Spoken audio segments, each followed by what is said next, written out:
CIET NCERT അവതരിപ്പിക്കുന്ന പരിപാടി വരൂ മനസ്സിലാക്കാം GST. നമസ്കാരം, എന്റെ പേര് മുകേഷ്. ഇത് കഴിഞ്ഞ വേനൽക്കാല അവധിയുടെ കാര്യമാണ്. ആ അവധി വിശേഷപ്പെട്ടതായിരുന്നു. കാരണം ഞാനും എന്റെ സുഹൃത്തുക്കളായ രമേശും സുരേഷും ഗണേശും ഒരുമിച്ച് ഗോവ കറങ്ങാൻ പോകാനിരിക്കുകയായിരുന്നു. ഇത്തവണ അവധിക്ക് ഞങ്ങൾ നന്നായി ആസ്വദിക്കും. എന്നെ കൊണ്ട് ഇനി കാത്തിരിക്കാൻ പറ്റില്ല. വരൂ, ഇനി സമയം പാഴാക്കാതെ സ്റ്റേഷനിൽ പോയി ടിക്കറ്റ് ബുക്ക് ചെയ്യാം. പിന്നെ പാക്കിങ്ങും ചെയ്യാനുണ്ടല്ലോ. മോനെ, സാധനങ്ങളെല്ലാം എടുത്തു വെച്ചോ? ആമേ, എല്ലാം എടുത്തു വെച്ചു. ഞങ്ങൾ 4 സുഹൃത്തുക്കളും ഞങ്ങളുടെ സാധനങ്ങൾ പാക്ക് ചെയ്തു. ഗോവയ്ക്ക് പോകാനുള്ള ദിനം ഒടുവിൽ എത്തിച്ചേർന്നു. ഞങ്ങൾ എല്ലാവരും വലിയ ആവേശത്തിലായിരുന്നു. ഞങ്ങളുടെ ട്രെയിൻ എത്തി. ഞങ്ങൾ ഹോട്ടൽ ബുക്ക് ചെയ്ത് സ്റ്റേഷനിൽ നിന്ന് നേരെ അവിടെ എത്തിച്ചേർന്നു. സർ, ഞാൻ താങ്കളുടെ ഹോട്ടലിൽ മുകേഷിന്റെ പേരിൽ 4 പേർക്കായി ഒരു മുറി ബുക്ക് ചെയ്തിട്ടുണ്ട്. അതെ സർ. ദയവായി നിങ്ങൾ 4 പേരും നിങ്ങളുടെ ആധാർ കാർഡ് തന്നാലും. ഹോട്ടൽ ജീവനക്കാരൻ എല്ലാവരുടെയും ആധാർ കാർഡിന്റെ ഫോട്ടോ കോപ്പി എടുത്തു. എന്നിട്ട് ഞങ്ങളോട് അവരുടെ രജിസ്റ്ററിൽ ഒപ്പിടാനായി പറഞ്ഞു. ഞാൻ ഞങ്ങളുടെ മുറിയുടെ താക്കോൽ വാങ്ങി. എന്നാൽ ഞാൻ സാധനങ്ങളുമായി ഗോവണിയിലേക്ക് തിരിഞ്ഞപ്പോൾ എനിക്ക് ചിലത് ഓർമ്മ വന്നു. സർ, താങ്കൾ എനിക്ക് എന്റെ ആധാർ കാർഡിന്റെ ഫോട്ടോ കോപ്പി തരാമോ? തരാലോ. ഇതാ സർ. ഞങ്ങൾ ഒരു അത്യാവശ്യ കാര്യം ചെയ്യാൻ മറന്നുപോയിരുന്നു. ഏയ് മുകേഷ്, പറഞ്ഞേ, എന്താണ് നീ എഴുതുന്നത്?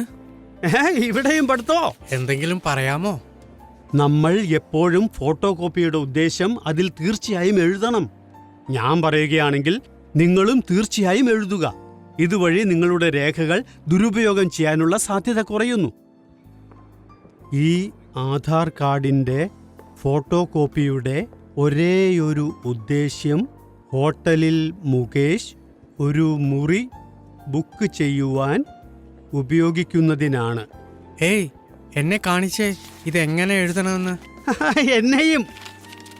ശരി, ഒക്കമുള്ളതിന് എന്തെങ്കിലും ഗുണമുണ്ടായല്ലോ. പിറ്റേ ദിവസം ഞങ്ങളെല്ലാവരും ഗോവ കറങ്ങാൻ പുറപ്പെട്ടു. കുറച്ചു ദിവസം ഗോവയിൽ ചിലവഴിച്ച ശേഷം ഇപ്പോൾ വീട്ടിലേക്ക് മടങ്ങാനുള്ള സമയമായി. സാർ, ഞങ്ങളുടെ ബില്ല് തന്നാട്ടെ. ഇതാ സാർ.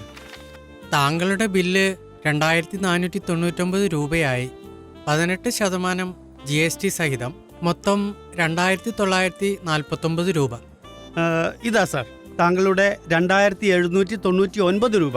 മുഴുവൻ അത് വേണ്ട, അതും പറയണ്ടേ. മുഴുവൻ പണവും തരൂ. ഇല്ല, ഞങ്ങളുടേത് ഇത്രയും രൂപയേ ആയിട്ടുള്ളൂ. താങ്കൾ GST കൂടുതലാണ് ചേർത്തത്. അല്ല, ഞാൻ തികച്ചും ശരിയായ ബില്ലാണ് ഉണ്ടാക്കിയത്. ഞാനിത് ദിവസവും ചെയ്യുന്ന ജോലിയാണ്. അല്ല. ആഹാ.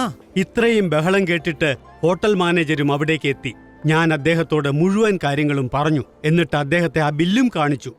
സാർ, എത്രയാണോ ബില്ലിൽ എഴുതിയിരിക്കുന്നത് താങ്കൾ അത്രയും പേയ്മെന്റ് നൽകിയേ മതിയാകൂ. പക്ഷെ ഇത് തെറ്റാണ്. എന്താ GSTയുടെ നിയമങ്ങളും നിബന്ധനകളും മാറിയത് താങ്കൾക്ക് അറിയില്ലേ? ഏയ് മുകേഷ്, നമുക്ക് നേരം വൈകുന്നു. ടാക്സിയും എത്തിക്കഴിഞ്ഞു. രമേശ്, ഇവര് കൂടുതൽ പണമാണ് ആവശ്യപ്പെടുന്നത്. അതെന്താ? കാരണം ഇവർ GST കൂടുതലാണ് ഈടാക്കിയിരിക്കുന്നത്. സർ, മുകേഷ് ശരിയാണ് പറയുന്നത്. ഞങ്ങൾ ന്യായമായ പണം മാത്രമേ നൽകുകയുള്ളൂ. ഞങ്ങൾ ലേറ്റ് ആകുന്നു. ഞങ്ങൾ പറയുന്നത് മനസ്സിലാക്കൂ. അതൊന്നും എനിക്കറിയണ്ട. മുഴുവൻ പണവും നൽകാതെ ഞാൻ നിങ്ങളെ ഇവിടെ നിന്ന് പോകാൻ അനുവദിക്കില്ല. ഇനി നമ്മൾ ഇവർക്ക് എങ്ങനെ മനസ്സിലാക്കി കൊടുക്കും? ചങ്ങാതിമാരെ, നമ്മുടെ ട്രെയിൻ മിസ്സാകരുത്. ഇവരെ മനസ്സിലാക്കിക്കാൻ വേറെ വഴിയൊന്നും ഇല്ലേ? ഇനി നമ്മൾ എന്ത് ചെയ്യും? നമ്മുടെ ടാക്സിക്കാരനും നമ്മളെ കാത്തിരിക്കുകയാണ്. അപ്പോൾ എനിക്ക് ഓർമ്മ വന്നു, ഭാരത സർക്കാരിന്റെ വെബ്സൈറ്റിൽ GSTയുടെ വിവരങ്ങളെല്ലാം നൽകിയിട്ടുണ്ടെന്ന്. ഇത് നോക്കൂ. 2022 ജൂലൈ 18 ശേഷം GSTയുടെ നിയമങ്ങളിലും വ്യവസ്ഥകളിലും മാറ്റം വന്നിട്ടുണ്ട്. ഇതനുസരിച്ച് നിങ്ങളുടെ ബില്ലിന്റെ കുറഞ്ഞ തുക 1001 രൂപയും പരമാവധി 7500 രൂപയും ആണെങ്കിൽ അതിന്മേൽ 12% GST ബാധകമാണ്. അഥവാ ഈ തുക 7500 രൂപയിൽ കൂടുതലാണെങ്കിൽ അതിന്മേൽ 18% GST ബാധകമാണ്. ഞങ്ങളോട് ക്ഷമിക്കണം സർ. ഇനി മുതൽ ഞങ്ങൾ മാറിയ നിയമങ്ങളുടെ പൂർണ്ണ വിവരങ്ങൾ സൂക്ഷിക്കും. കൂടാതെ ഇന്നു മുതൽ അവ നടപ്പിലാക്കുകയും ചെയ്യും. പിന്നീട് ന്യായമായ ബില്ലടച്ചിട്ട് ഞങ്ങൾ 4 പേരും ടാക്സിയിൽ കയറി സ്റ്റേഷനിലേക്ക് പുറപ്പെട്ടു. ശരി, വേഗം വരൂ. കൃത്യസമയത്ത് തന്നെ സ്റ്റേഷനിലെത്തി. ഓഹോ. ഞങ്ങൾ ഗോവയിൽ നിന്ന് അവധിയുടെ ധാരാളം മധുരസ്മരണകളുമായി വീട്ടിലേക്ക് പോകുകയായിരുന്നു.